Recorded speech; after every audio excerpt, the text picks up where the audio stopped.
Does it get you in the mood? You ready for tonight's big moment, 9 p.m. Eastern Time, right here on Fox News? Well, it is the critical theme heading into and following the president's State of the Union address: spending and our $14 trillion debt. The president is expected to stress investing tonight, investing into the economy, while Republicans say it is time to end the, quote, spending binge in Washington. How do both sides come to consensus on that? Leslie Marshall is a syndicated radio talk show host and a Fox News contributor, and Lars Larson is a syndicated radio host as well. All right, panel, so, the president's going to get out there and say we need to invest. We need to invest in particular in infrastructure, such as roads and bridges, and in education and in technology, and that has prompted some on the right, Lars, to come out already and say invest is a synonym for spend. And what we should be doing now is focused on, like a laser on the debt and not spending more. We should be focusing at least on getting the federal government to just spending no more than it takes in.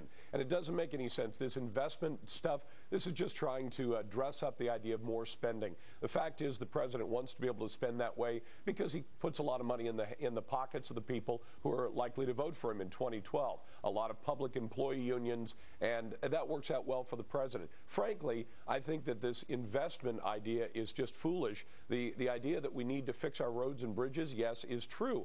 But education, I think that should be paid for locally. I don't want some bureaucrat in Washington, D.C. deciding what should be done in the schools. In fact, the first thing I do is get rid of the Department of Education and put all that money back at the local level where the folks closest to the issue can make the decisions. Leslie, you've got some groups coming out now, in particular this one that's running an ad now, talking about how it appears the president is going to be ignoring, for the most part, the need to cut back on spending tonight, saying it appears that the era of Washington's fiscal irresponsibility will continue. And they point to, the call for more spending on things like infrastructure by noting that, the stimulus bill of 2009 already included almost $50 billion on money for infrastructure. And then in September, President Obama called for an additional $50 billion on spending on infrastructure. So how much are we supposed to spend on infrastructure as opposed to paying down some of the debt?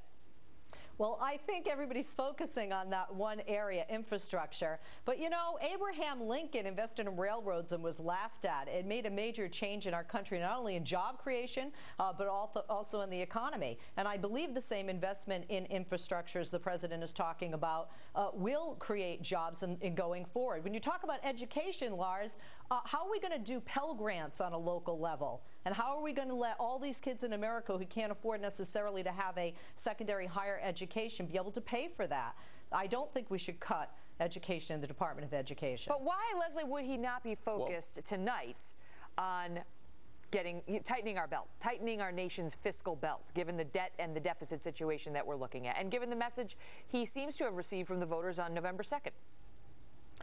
I think this president is committed in his stimulus package. Economists have said, nonpartisan economists have said, although we have turned a corner and slowly, we all know that the tortoise beat the hare, and we're impatient.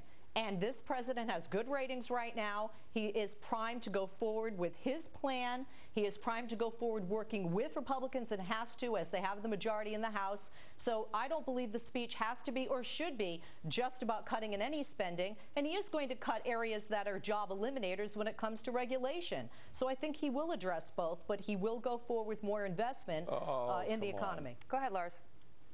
Do you really think that this president is going to trim back on regulation? The only regulation he could take issue with was saccharine regulations. I mean, let's get real. If he wants to trim back on regulation, maybe he should trim the regulations that have basically forbidden drilling for oil in the Gulf or drilling for oil in Anwar or building new refineries. This doesn't make any sense. And borrowing money to fund infrastructure investments and putting us further into debt is not doing the country any good. That's not the way to get the economy going again. The way to get the economy going again is to trim back the regulations that keep American business from building and then let American business put its money at risk, and the investments will pay off to private business. Well, he is supposed to speak also about the need to avoid piling on more debt. The question is simply whether, those messages are consistent and whether he'll put forth policies that the American people believe can do both at the same time. We'll find out in a few short hours. Leslie and Lars, thank you. Thanks, Megan.